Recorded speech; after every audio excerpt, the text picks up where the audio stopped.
I'm enjoying this series and studying all about the different symbols at Christmas, and today we're looking at the poinsettia. I have some red poinsettia clip-on flowers that I just clipped to an otherwise plain green wreath, and that wreath transformed into a thing of beauty in my kitchen. And I have a potted poinsettia plant on the porch. There's just something about that red shape and that flower and the leaves that makes a Christmas setting complete. And I read that many people give these plants at Christmas time to symbolize goodwill and community spirit. Maybe we need to give thousands of them if they inspire community. It's also thought that the shape of the flower is similar to the Star of Bethlehem, and the red color, the symbol of the blood of Christ. There's also a story that a Mexican girl named Pepita had no gift for baby Jesus at Christmas Eve, and her cousin told the little girl that even the smallest gift given by someone that Jesus would love it and would make him happy. So Pepita picked some weeds from the roadside and made a little makeshift bouquet, and she placed it at the nativity, and the weeds burst into bright red blooms, and those who saw it witnessed a poinsettia miracle. The flowers were then known as the flowers of the Holy Night, and the story reminds me of the Drummer Boy song as well, when he had no gift to bring to the king, but he played his small drum. What I find interesting about that story is that it seems we have really changed as a society from the one where a small child felt she had nothing to bring worthy to Jesus, to a culture that thinks we are entitled to gifts from Jesus instead, because we're so good and we're so successful. What a vast difference. While it's not healthy to feel unworthy, as if we have nothing that's presentable to Christ, it's absolutely unwise to come to Christ with a fist up demanding this or that because of what we bring him. This little girl in the legendary story knew the beauty of the Christ child, and she knew he was something to be worshiped and adored, and she had nothing to bring other than what she found on the side of the road, which she offered with a pure heart, and then that transformed into a beautiful poinsettia of vibrant red, according to the story. Perhaps what we are lacking is the humble heart when we come into his presence with the gifts that we bring.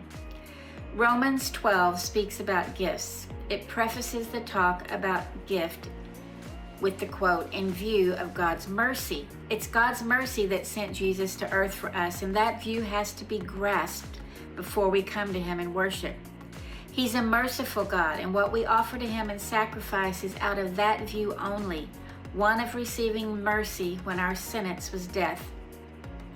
We're then not to think more highly of ourselves than we ought, and not to conform to the world that thinks this way. We're told that we all have gifts that are given to us in grace. There's that word again. We see his mercy, we realize his grace, and we humbly receive his gifts. We don't see Jesus like one of those claw machines where we put in our money and grab for gifts among a sea of cheap offerings, shaking and slamming the machine when we don't get what we want after we spent our money. Those little claw machines are everywhere now. It's such a money waster.